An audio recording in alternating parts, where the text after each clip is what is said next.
মামুনুল হকের জামিন বহাল। মিয়ানমারের ৯৫ জন সীমান্তরক্ষী বিজিবির আশ্রয়ে। এতক্ষণ দেখলেন সংবাদ শিরোনাম, এখন থাকছে বিস্তারিত। মামুনুল হকের ২টা মামলা আজকে ছিল, এই মামলাগুলো হাইকোর্টে। মামুনুল হকের জামিন বহাল। নারায়ণগঞ্জের সোনারগাঁও থানায় আওয়ামী লীগের অফিস ভাঙচুর করার অভিযোগে দায়ের করা ২টি মামলায় হেফাজতে ইসলামের সাবেক কেন্দ্রীয় যুগ্ম মহাসচিব মাওলানা মামুনুল হকের জামিন বহাল রেখেছেন আপিল বিভাগ।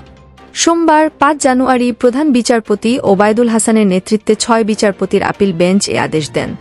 আদালতে মামুনুল হকের পক্ষে শুনানি করেন অ্যাডভোকেট জয়নুল আবেদিন। সঙ্গে ছিলেন অ্যাডভোকেট এ.আর. রায়হান। রাষ্ট্রপক্ষে ছিলেন সহকারী অ্যাটর্নি জেনারেল সাইফুল আলম।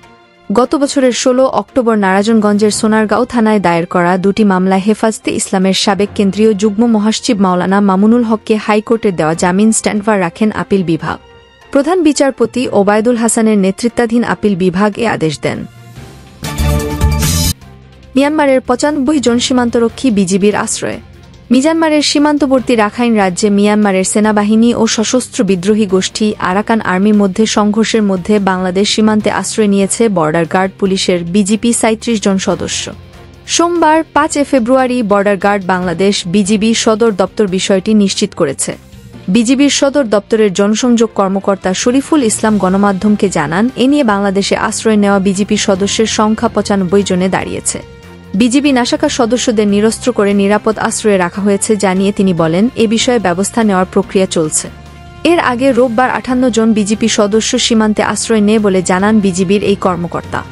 বান্দরবানের নাইক্ষ্যংছড়ি উপজেলার ঘুমধুম সীমান্তের তুমব্রু এলাকায় মিয়ানমারের সেনাবাহিনী ও সশস্ত্র গোষ্ঠীর মধ্যে গোলাগুলিতে ২ বাংলাদেশি গুলিবিদ্ধ হয়েছেন।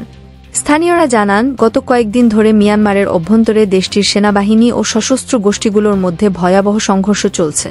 উচ্চ ক্ষমতার গোলাবারুদ ও বিস্ফোরক ব্যবহার করা হয়েছে এবং এসব গোলাবারুদ ও বিস্ফোরণে ঘুমধুমের সীমান্ত এলাকা এখন উত্তপ্ত হয়ে উঠেছে। বাংলাদেশে বিজিপি সদস্যদের প্রবেশ নিয়ে বিজিবির ৩-৪ ব্যাটালিয়নের অধিনায়ক লে কর্নেল আবদুল্লাহ আল মাসরুকি জানান, গোলাগুলি ও সংঘর্ষে প্রাণহানির শঙ্কায় মিয়ানমারের বিজিপির অনেক সদস্য বাংলাদেশের ভূখণ্ডে আশ্রয় নিয়েছেন। তাদের প্রচলিত আন্তর্জাতিক আইন অনুযায়ী নিরস্ত্র করে হেফাজতে নেওয়া হয়েছে।